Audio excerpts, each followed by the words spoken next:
People, Deluded, I'm back again. Thank you very much for tuning back in each and every time. I'm always appreciative of all the support you lot give me each and every time. It means a lot. Now let's speak about our young players on loan. As we know, the chances of anybody making it at Arsenal coming from the academy is slim. Just one player making it is a blessing. But what these young players need to do is take the inroads to get some senior experience so that if Arteta calls upon you, you've got a good foundation to build upon. If you're not going to make it at Arsenal, you've got a foundation to build upon. You're a striker, being a young, prolific striker at academy level, it's great. Teams might look at you, but when a manager goes, what's he done in the senior game? You ain't got no senior appearances. Much like life, you need the chance to be given experience to get experience, but that can go against you. Or if you're a fairly prolific striker in the academy, you've had 10, 20, 30 games in the Football League, you've got a respectable amount of goals, someone might say, alright, cool, let's take a chance. Or a centre-half, you're a centre-half, you've come from Arsenal's academy, you're the modern-day centre-half with ball playing and that. You've been thrown in the deep end, you've gone and got 20, 30, 10 appearances in the Football League. It's something to work with, You're giving yourself something for a manager to go, alright, cool, he's not just a pretty academy boy. I don't think it's right that people do that, but that is the dynamic, because when you leave Arsenal and go to these Championship and League One and all these teams, they're not trying to get players for their academy. Some men end up in academies, but they're trying to get first team players. So if they're not looking at you as a first team player, well, you're not showing anything that shows immediate first team potential in some way. It's a myth. So it is what it is, It's slim chances of anybody making it at Arsenal, and it's always a blessing, but I hope to God as many do, and I think there's the ability.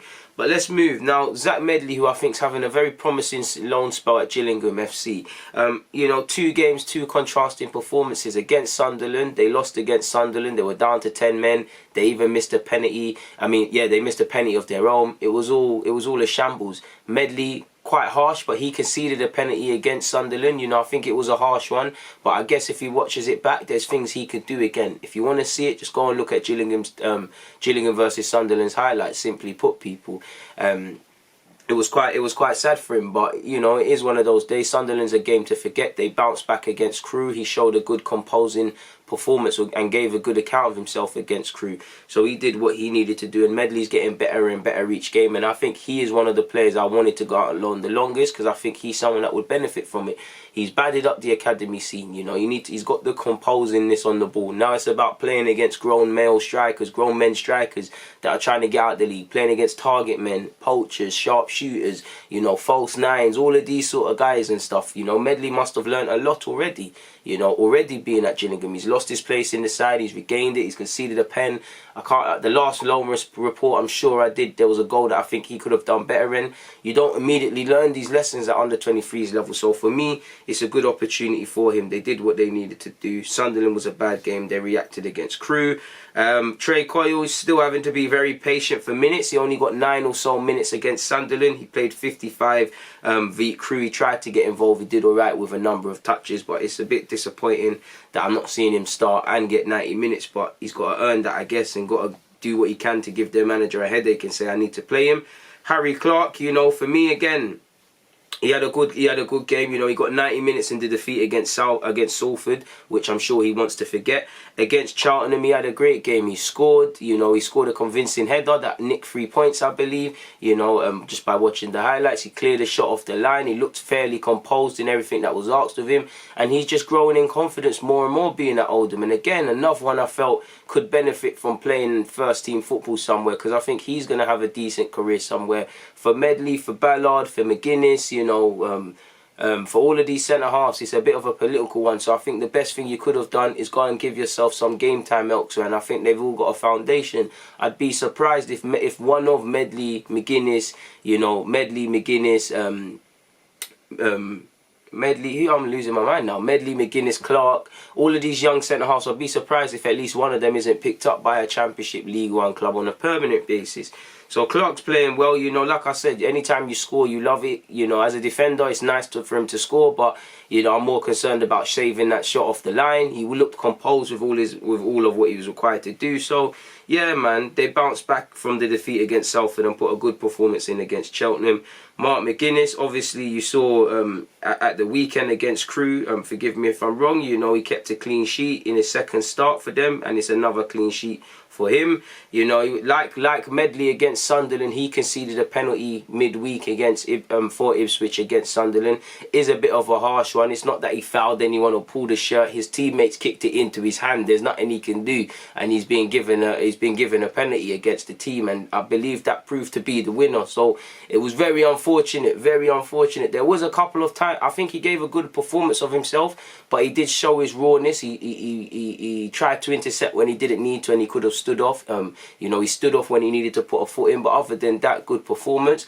I can be wrong about this, but if I remember correctly, the first goal, I won't go as far as to say it's his fault, but he could have done a bit better because he let the man get the run on him and he was caught flat-footed, sort of thing. So he could have done a bit better in that regards. He's still showing rawness and whatnot. Like I said, he let the forward slip and go through too easily, but Mcguiness is giving a good account of himself as well, and this is why you need to go out on loan. You know, like I said, he let the striker run for the first goal. There was a couple of times he's intercepting when he's not supposed to and dropping off when he doesn't need to. This is why you play first team football, so you immediately see what you need to do better.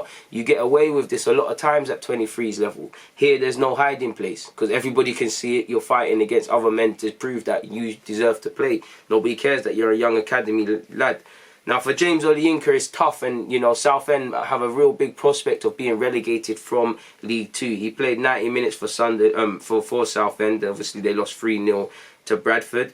I think he did better against Port Vale, but again, I believe they didn't have the most positive results in that game. So it's a tough spell for Olayinka, but again, it's going to help him learn a lot because he's in a dogfight. People are fighting for their careers, people are fighting for their jobs on top of the obvious being in a football team fighting for. So this is something that will be of benefit for him, really and truly, in my opinion. Tom Smith, who's on loan at Dover, he conceded once and obviously finished the game, obviously, as they played as Dover, lost 1-0 to Altrincham. Bowler got 80 minutes in the defeat, in the 3-1 defeat to Oxford, and he got 90 minutes in the 1-1 draw against Bristol Rovers. Away from that, Matt Smith played in the 2-1 victory over Hull. He showed good passing to a degree. He did fade a bit. You know, his passing was still alright, but it wasn't of the usual standard that we've become accustomed to seeing him with at Arsenal's academy, and definitely since he's joined Swindon. So his radar was a bit off, but he had a decent game against Fulham, in my opinion. You know, the 4-2 defeat against Plymouth was he could have done better, as the whole team could have. But again, there is still some base level of consistency within Matt Smith's game, and again, you know, I think probably he's someone, again, I'd be surprised if nobody in the Championship or the top end of League One clubs take a look on him, because he's got the engine, he can ball play. You know, the pathway at Arsenal might not be there. Arsenal might say, you know what, we'll take a little change on him, and I don't think he wants to go to the 23. So I do think there's a good chance he leaves permanently, and I think he deserves it. I think he can play Championship level, League One, Championship level. I think he can do it and then get some experience and do beyond that. But, you know, mixed success for Matt Smith for Swindon over the last 2 games.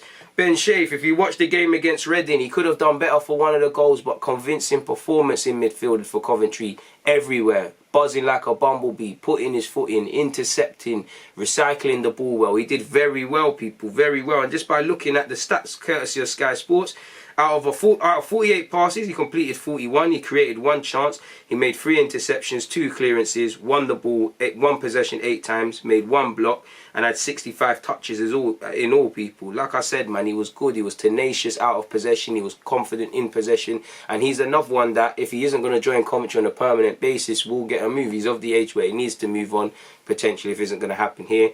And it's been a bit of a tough period for Coventry, so it's nice to see them bounce back. And that's a good result against Reading, who have been decent. You know, big up Elise and Omar Richards of Reading, 2 young players I like the look of. As you lot know, Ilev is still injured for Shrewsbury Town. Ballard had a red card. Sadly, Tyrese John Jules is still injured, and I believe Osei Tutu the same. So I haven't looked at Cardiff. Forgive me if I'm wrong. If he did play for Cardiff, you lot have got to update me, people. Am I missing anyone out? Obviously, you've seen Torreira. He scored that banger against Osasuna at the weekend. Yesterday, he got 12 minutes against Moscow for Atletico in the Champions League group stages.